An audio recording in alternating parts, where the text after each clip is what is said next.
Jim Marshall's life reads like a love letter to baseball, full of iconic names, unforgettable moments, and the kind of history you can't make up. It's a journey that touches nearly every corner of the game, both in America and across the world. He could have been a UCLA Bruin, recruited by the legendary John Wooden to play basketball. Just imagine that, being coached by one of the greatest in college basketball history. But destiny pulled him toward a different diamond. Branch Rickey, the man who signed Jackie Robinson and changed baseball forever, saw potential in Marshall as a ballplayer for the Brooklyn Dodgers. That alone tells you what kind of talent he had, someone who caught the eye of the pioneers. Marshall didn't just play the game. He lived it, with and around some of its biggest names.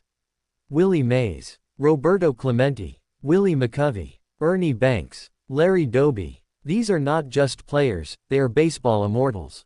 And Jim Marshall shared the dugout with every one of them. He was part of the 1962 New York Mets, a team so legendarily bad they became unforgettable. He laughs now when he remembers opening day at the Polo Grounds. "They booed the hell out of me," he says.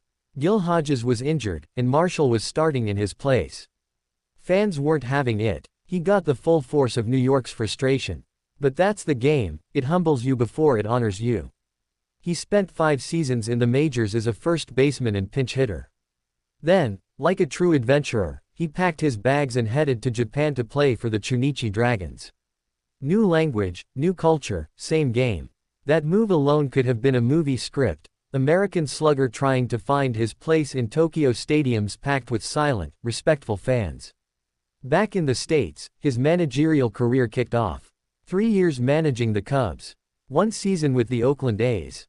He wasn't just calling pitches, he was shaping young players, mentoring, guiding, lifting spirits in the hardest sport there is. And when the dugouts faded away, scouting called.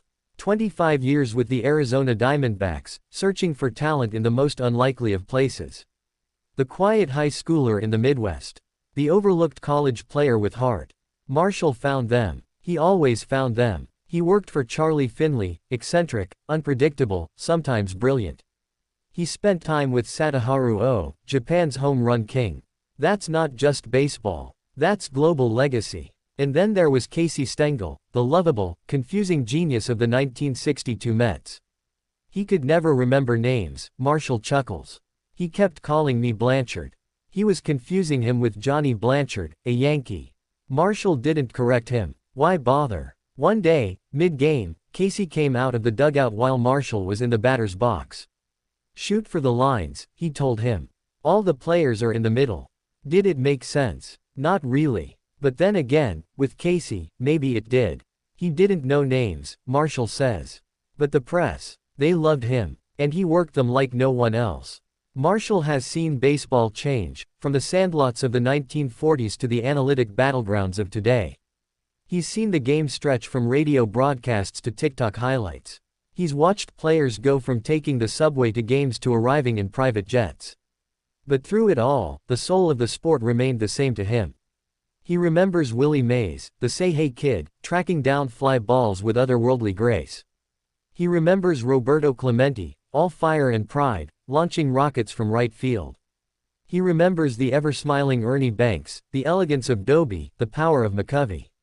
He coached Bruce Sutter and Billy Williams. One had the nastiest splitter baseball ever saw, the other a swing like poetry. He remembers his scouts, lifers who loved the game more than comfort, who drove hundreds of miles for a single look at a teenage prospect. He remembers players who never made it past Double-A but loved every second of the ride. He remembers the cities, the motels, the late-night meals, the cramped buses, the long silences after tough losses and the raucous laughter after wins. He remembers putting on the uniform. Every stitch meant something. He remembers the anxiety of being on the lineup card. And the disappointment of being left off. He remembers the joy of watching a kid he believed in make the big leagues. He remembers the Tokyo skyline at night after a win. The pride of representing American baseball in Japan. The respect of the crowds. The tears of goodbye. He remembers players asking for advice. And he remembers being young enough to ask for it himself. He remembers baseball before free agency. Before lights on the outfield fences. Before pitch clocks. Before launch angles. He remembers when a manager's gut mattered more than a spreadsheet. He remembers when a scout's word was gospel. He remembers. And now, in 2025, as the oldest living member of the original New York Mets, Jim Marshall is being honored. Chase Field. Mets vs. Diamondbacks. A tribute not just to a player, but to a legacy. A man who gave 70 years to the game. A man who saw it all, loved it all, lived it all. Jim Marshall isn't just a piece of baseball history. He is baseball history. A thread in the tapestry. A voice in the dugout. A mentor, a fighter, a quiet witness to greatness. He doesn't need a plaque in Cooperstown to matter. His stories are his Hall of Fame.